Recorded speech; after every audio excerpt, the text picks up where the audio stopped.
हो चुका आगाज रण का, युग बदलने की तैयारी, जीत उसी की होगी जिसका संघर्ष है जारी। आप सभी का वेलकम मेरी इस क्लास में। मैं अंजलि आप सबका वेलकम करती हूँ संडे स्पेशल क्लास में। आज हम एक नया टॉपिक, नया अध्याय शुरू करने जा रहे हैं और एक नए टॉपिक के साथ शुरुआत करेंगे जिसका मतलब होता है संधि। आप भी करेंगे ना मुझसे संधि, तो मिलकर पढ़ेंगे। देख लीजिए, संधि करनी है। देखिए, हमने वर्ण विचार को पढ़ा, आज हम पढ़ने जा रहे हैं संधि को। संधि को आज से शुरू करेंगे। आज संडे है, लेकिन हमने सोचा कि दिन बर्बाद हो इससे अच्छा है कि अपन एक नई शुरुआत करने जाएं, एक नया टॉपिक स्टार्ट कर दें, उसके कुछ बिंदुओं को देखेंगे और डेली 1 बाय 1 करके डेली आगे एक एक कदम आगे बढ़ते जाएंगे। आज हम संधि पढ़ने जा रहे हैं। देखिए, संधि की बात करते हैं। संधि का मतलब होता है मेल। जब संधि की बात करते हैं, संधि का मतलब क्या होता है? मेल। आपने कई बार सुना होगा कि दो राजाओं के बीच में संधि हो गई, है ना। दो राजाओं के बीच में लड़ाई थी, बाद में संधि हो गई। दो मित्र के बीच में संधि हो गई। तो संधि का मतलब क्या होता है? मेल होता है, यानी कि अब वो मिल गए। लेकिन एक बात बताइए, हिंदी व्याकरण में कैसे संधि हो सकती है? भाई वहां राजा थोड़ी ना है। तो देखिए, हिंदी व्याकरण में जो संधि होगी वो होगी वर्णों की। तो हिंदी व्याकरण में जब हम संधि की बात करते हैं तो संधि किसके बीच में होगी? यहाँ पे वर्णों के बीच में, यानी कि दो वर्ण आपस में मिलेंगे, दो वर्ण आपस में मिलेंगे और मिलकर क्या करेंगे?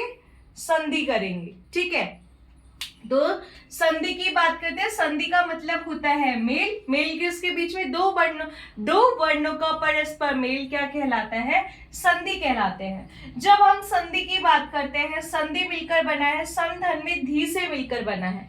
सम का मतलब होता है समान रूप, धी का मतलब होता है धारण करना। समान रूप कैसे धारण करेंगे? जब दो वर्ण आपस में मिलेंगे और क्या किया इन्होंने? मिलकर समान रूप धारण कर लिया, तो इनके बीच में क्या हो गई? संधि हो गई। देखिए, संधि की बात करेंगे तो संधि में भी संधि है। संधि की को जब और देखते हैं तो संधि जो मिलकर बना है वो मिलकर बना है सम धन में धी से मिलकर बना है।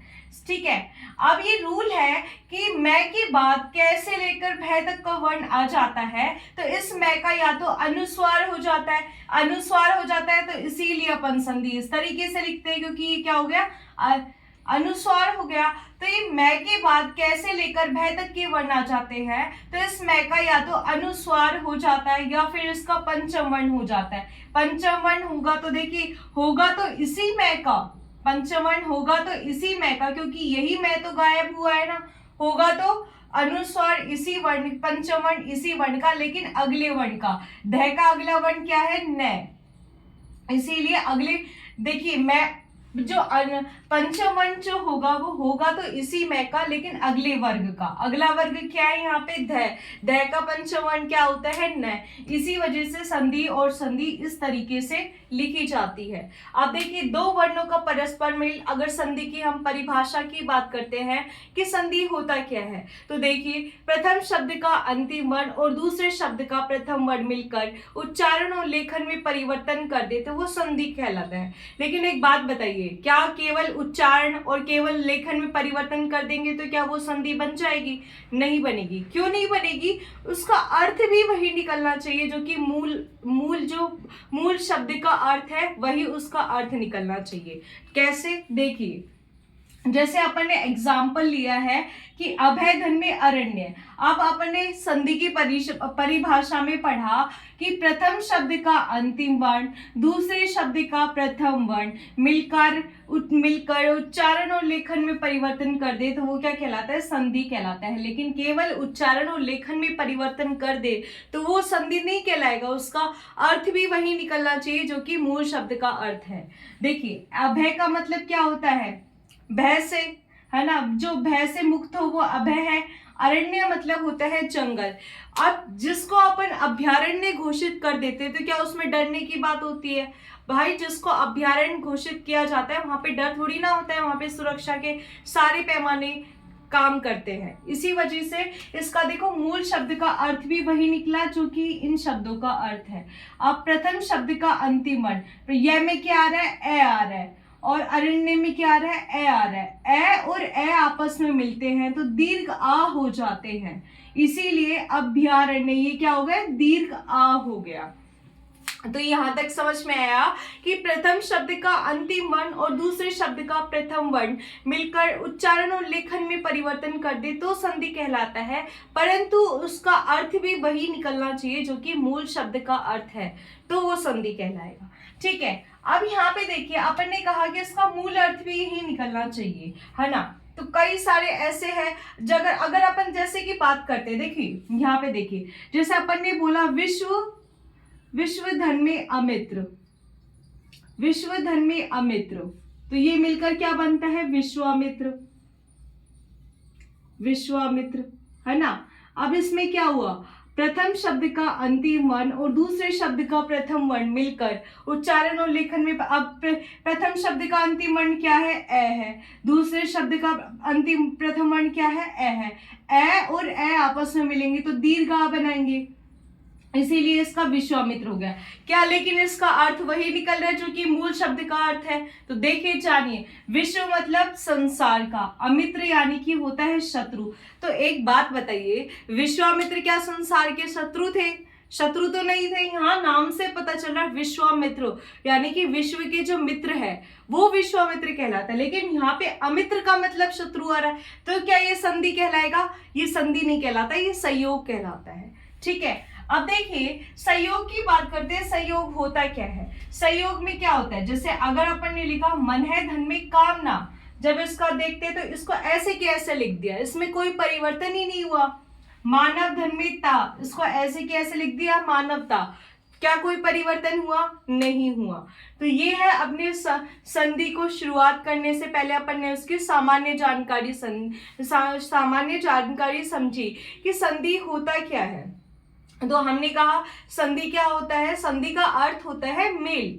मेल किसका होगा हिंदी में? दो वर्णों का परस्पर मेल संधि होगा कि प्रथम शब्द का अंतिम वर्ण और दूसरे शब्द का प्रथम वर्ण मिलकर उच्चारण और लेखन में परिवर्तन कर दे और वही अर्थ दे जो कि मूल शब्द का अर्थ है, तो वो क्या कहलाएगा? हमारा संधि कहलाएगा। जब संधि को पढ़ने जाते हैं ना, उससे पहले अपन को कुछ पॉइंट्स पढ़ने पड़ते हैं जिसके अकॉर्डिंग हम संधि करते हैं। कई बार क्या होता है, कुछ वर्ड्स गायब होंगे, कुछ वर्ड कुछ अलग बन जाएंगे, कुछ वर्ड जोड़े जाएंगे, तो वो किस बिहाफ पे करते हैं, किस तरीके से होते हैं, तो हम उसको समझेंगे। पहले इसको आप एक बार नोट डाउन कर लीजिए और अच्छे से एक बार इसको देख लीजिए।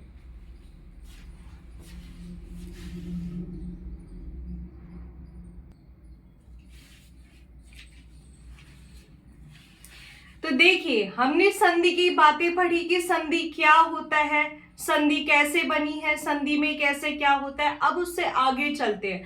देखिए जब आप संधि को पढ़ते हैं तो आपको 4 महत्वपूर्ण बातें पता होनी चाहिए। संधि पढ़ने से पहले आपको 4 महत्वपूर्ण बातें पता होनी चाहिए। वो 4 महत्वपूर्ण बातें क्या है, तो चलिए देखते हैं। देखिए संधि से संबंधित महत्वपूर्ण बातें कौन कौन सी है? आगम, लोप, आदेश और प्रकृति भाव। अब आप पूछोगे कि आगम क्या होता है, लोप क्या होता है, आदेश क्या होता है और प्रकृति भाव क्या होता है, तो इन सबको समझते एक एक करके। तो देखिए आगम की बात करते हैं। आगम क्या होता है? आगम नाम से पता चला, आगम मीन्स होना है आ जाना। आगम का मतलब क्या होता है? आ जाना। कैसे आएगा? तो देखिए जैसे अपन ने लिखा वि धन में छेद, ठीक है, जब इसको लिखते हैं तो ये बन जाता है विच्छेद, जबकि इसमें च है नहीं, लेकिन इसके बीच में च क्या हो गया? आगम हो गया। इसी वजह से इसका नाम क्या हो गया? आगम। आगम का मतलब क्या होता है? आ जाना। आज कैसे आया? जैसे अपन ने देखा वि धन में छेद, तो इसके बीच में च का आगम हो गया, इसीलिए इसको च आगम बोलेंगे। तो देखिए आगम की बात करते हैं। आगम में क्या होता है? ना तो प्रथम शब्द में कोई परिवर्तन होता है, ना ही दूसरे शब्द में कोई परिवर्तन होता है, बल्कि अन्य वर्ण का क्या हो जाता है? आगम हो जाना। जैसे इसमें च का आगम हो गया। ऐसे ही अपन लिख सकते थे शाला धन में छादन, तो सालाश छादन हो जाता, उसमें भी च का क्या हो गया? आगम हो गया। आगम मतलब आ जाना, कि ना तो प्रथम वर्ण में कोई परिवर्तन हुआ, ना ही दूसरे वर्ण में कोई परिवर्तन हुआ, बल्कि क्या हुआ? अन्य वर्ण का आगम हो गया। इसीलिए इसका नाम क्या हो गया, आगम हो गया। फिर आता है लोप। लोप का मतलब होता है गायब हो जाना। गायब कैसे होगा, जैसे यहाँ पे लिखा हुआ है युवन धन में राज, अब जब इसको लिखा तो ये बन गया युवराज, तो इसमें नय का क्या हो गया, लोप हो गया। लोप का मतलब होता है गायब हो जाना, ठीक है। जैसे अपन ने लिखा युवन धन में राज, तो युवन में फिर वो बन जाता है युवराज, तो वहां जो नय का है वो क्या हुआ, लोप हो गया। फिर आता है आदेश। आदेश का मतलब होता है कि जैसे मान लो कोई खिलाड़ी अच्छा नहीं खेल रहा, तो उसकी जगह दूसरे खिलाड़ी को आदेश दे देते कि जाओ तुम जाके खेल के आओ, तो वो क्या है, आदेश दे दिया कि तुम जाके खेल के आओ। इसी तरीके से उसके स्थान पे कोई अन्य वर्ण आ जाए तो वो एक तरफ से क्या है, उसको आदेश ही तो दिया गया है ना।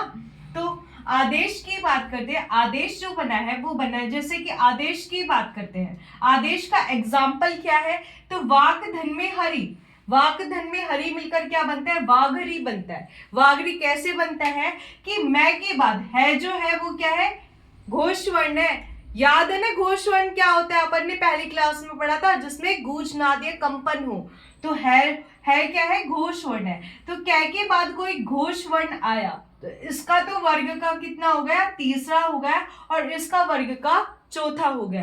तो वर्ग का कै का तीसरा क्या होता है, गै, और इसका चौथा क्या होता है, घ, तो ये बन गया वाघरी, ठीक है। आदेश यानी कि उसकी जगह पे कोई दूसरा आ गया। फिर आता है प्रकृति भाव। प्रकृति भाव की बात करते हैं, एक होता है प्रकृति, देखो प्रकृति ने जो हमें दिया है वो नेचुरल है, ठीक है, उसके अलावा हम उसमें कोई परिवर्तन कर दे, उसको और मॉडिफाइड कर दे तो वो कृत्रिम रूप हो जाता है, ठीक है। तो प्रकृति भाव की बात करते हैं कि जैसा प्रकृति ने हमें दिया बिल्कुल वैसा ही, हमने उसमें कोई परिवर्तन नहीं किया, तो वो क्या कहलाएगा, प्रकृति भाव, कि जैसा है बिल्कुल वैसा ही, इसमें हमने कोई परिवर्तन नहीं किया, इसलिए इसका नाम क्या है, प्रकृति भाव है। जैसे मन है धन में कामना, इसको ऐसे कैसे लिख दिया, मन है कामना।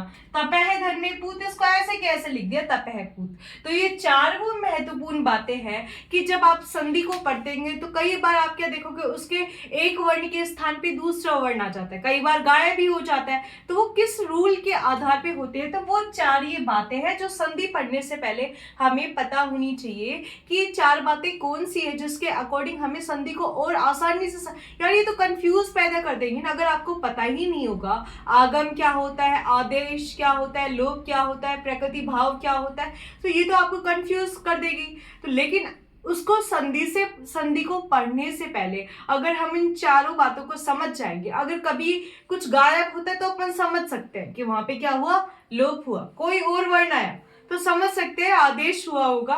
तो ये चार वो महत्वपूर्ण बातें हैं जो संधि पढ़ने से पहले हमें पता होनी चाहिए। तो देखिए,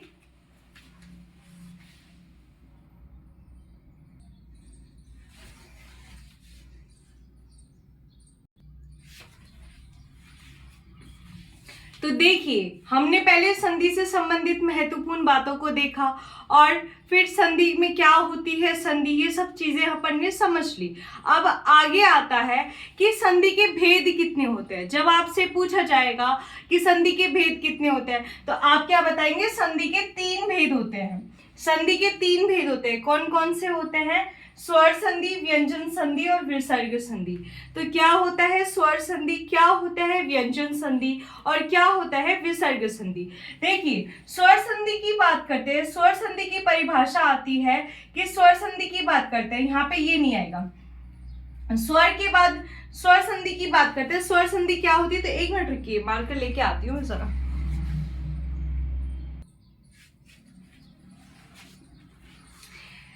चलिए तो आगे बढ़ते हैं। देखिए संधि की बात करते हैं, हमने पहले क्या पढ़ा, संधि क्या होता है, संधि की कुछ बेसिक जानकारी है उसको समझा। उसके बाद संधि को पढ़ने से पहले अपन को कुछ महत्वपूर्ण बातें पता होना चाहिए, हमने उन महत्वपूर्ण बातों को समझा। अब पढ़ रहे संधि के भेद। जब संधि की भेद की बात करते हैं, संधि के 3 भेद होते हैं। कौन कौन से भेद होते हैं, स्वर संधि, व्यंजन संधि और विसर्ग संधि। तो क्या होता है स्वर संधि, क्या होता है व्यंजन संधि और क्या होता है विसर्ग संधि, चलिए जानते हैं। देखिए स्वर संधि का होता है कि स्वर संधि मतलब, स्वर संधि में क्या आता है कि स्वर के बाद अगर स्वर ही आ जाए तो स्वर के उच्चारण और लेखन में जो परिवर्तन होगा वो क्या कहलाएगा, स्वर संधि कहलाएगा। यानी कि स्वर के बाद स्वर ही आ जाए तो स्वर के उच्चारण और लेखन में जो परिवर्तन होगा वो क्या कहलाएगा, स्वर संधि कहलाएगा। वही हम बात करते हैं किसकी, व्यंजन संधि। तो व्यंजन संधि क्या होता है कि स्वर के बाद व्यंजन आ जाए अथवा व्यंजन के बाद स्वर आ जाए अथवा व्यंजन के बाद व्यंजन ही आ जाए। तो परिवर्तन किस में होगा, नाम से पता चल रहा है परिवर्तन होगा व्यंजन में। तो स्वर के बाद व्यंजन आ जाए, व्यंजन के बाद स्वर आ जाए अथवा व्यंजन के बाद व्यंजन ही आ जाए। तो व्यंजन के उच्चारण और लेखन में जो परिवर्तन होता है वो क्या कहलाता है, व्यंजन संधि कहलाता है। ऐसे तीसरा जो भेद आता है वो आता है विसर्ग संधि। विसर्ग संधि क्या होता है कि विसर्ग के बाद स्वर आ जाए या व्यंजन आ जाए तो परिवर्तन किस में आएगा, विसर्ग के उच्चारण और लेखन में जो परिवर्तन आता है वो क्या कहलाता है, विसर्ग संधि कहलाता है। क्योंकि आज संडे था, हमने कुछ ये टॉपिक कल से स्टार्ट करने वाले थे हम, लेकिन हमने सोचा क्योंकि सबसे इंपॉर्टेंट जो आता है संधि में वो आते हैं स्वर संधि के 5 भेदों में बांटा गया है। क्वेश्चंस जो ज्यादातर मोस्टली क्वेश्चंस देखे जाते हैं वो स्वर संधि के भेद में से देखे जाते हैं। तो हमने सोचा कि कल से हम सीधे कहाँ से स्टार्ट करेंगे, स्वर संधि के भेद से स्टार्ट करेंगे। तो हमने कुछ संधि की जो इम्पोर्टेंट संधि को पढ़ने से पहले हमें उसकी कुछ बेसिक्स जानकारी पता होनी चाहिए। तो हमने वो बेसिक्स जानकारी संधि जो सम धन में धी से मिलकर बना है। सम मतलब होता है धारण करना, समान रूप धारण करना, यानी कि प्रथम शब्द का अंतिम वर्ण दूसरे शब्द का प्रथम वर्ण मिलकर उच्चारण और लेखन में परिवर्तन कर दे, वो क्या कहलाता है, संधि कहलाता है। उसका अर्थ भी वही निकलना चाहिए जो कि मूल शब्द का अर्थ है। ये हमने संधि पढ़ा। फिर संधि से संबंधित महत्वपूर्ण बातों में हमने पढ़ा, कौन कौन सा पढ़ा, आगम, लोप, आदेश और प्रकृति भाव। ठीक है, ये थी संधि से संबंधित 4 महत्वपूर्ण बातें। उसके बाद हमने पढ़ा संधि के भेद। संधि के 3 भेद होते हैं, स्वर संधि, व्यंजन संधि और विसर्ग संधि। स्वर संधि क्या होता है, स्वर के बाद स्वर ही आ जाए तो स्वर के उच्चारण और लेखन में जो परिवर्तन होगा वो स्वर संधि कहलाएगा। व्यंजन संधि क्या होता है कि व्यंजन के बाद स्वर आ जाए अथवा स्वर के बाद व्यंजन आ जाए अथवा व्यंजन के बाद व्यंजन ही आ जाए तो परिवर्तन किस में होगा, व्यंजन संधि में होगा। विसर्ग संधि की बात करते हैं कि विसर्ग के बाद स्वर अथवा व्यंजन आ जाए तो उच्चारण और लेखन में किस में परिवर्तन आएगा, विसर्ग में होगा। तो ये था अपना संधि जो इसको हमने 3 पार्ट्स में डिवाइड किया।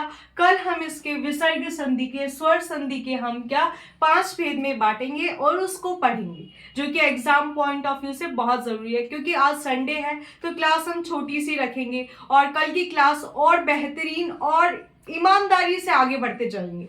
हमारा केवल ये मकसद है कि जो एग्जाम में पूछा जाएगा हम उसको आसानी से सॉल्व कर दें। ठीक है, तो कल से हम चालू करेंगे स्वर संधि के भेदों के बारे में। तो आज की क्लास यही समाप्त करते हैं। Thank you so much. मैं अंजलि आपका कल से फिर से वेलकम करूंगी, तो जुड़िए रहिएगा मेरे साथ। कल फिर मिलते हैं। बाय।